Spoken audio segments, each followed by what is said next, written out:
Կարծում եմ դուք էլ կհամաձայնվեք, որ ձեր գործունեությանը վերաբերող ամենատարածված կոմենտներից մեկն է նա, որ դե Հայկ ջան, դու դերասան ես, սիրված դերասան ես, մենք քեզ այդ կարգավիճակում ենք սիրում, գնա քո գործով զբաղվի, ինչ գործ ունես քաղաքականությամբ ես զբաղվում։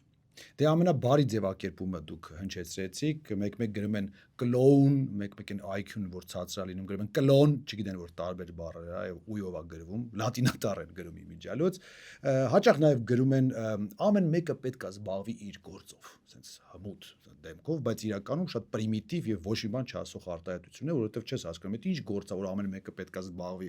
այսինքն քիմիկոսը զբաղվի քիմիայով, ֆիզիկոսը ֆիզիկայով, դասախոսը դասախոսությամբ, իրավաբանը իրավաբանությամբ, լրագրողը լրագրությամբ, բա քաղաքականությամբ ով զբաղվի։ Այն մարդիկ, ովքեր ոչ մի բանի կյանքում չեն հասել, այն անբան հուրիները, դիվան քշողները, հա, սրա մասին է խոսքը։ Այսինքն քիմիկոս Անգելա Մերկելը պետք է զբաղվեր քիմիայով, զինվորական Շարլ դե Գոլը պետք է զբաղվեր զինվորական գործով, դերասան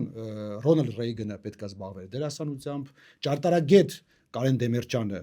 որը ավարտել է Պոլիտեխնիկ ինստիտուտը, պետք է զբաղվեր ինժեներությամբ, իմիջիալոց ես էլ եմ Պոլիտեխնիկ ինստիտուտը ավարտել։ Բայց եթե այս մարդիկ լսեին այս տիպի կոմենտները, որ եւ իրոք զբաղվեին ամեն մեկը իր գործով,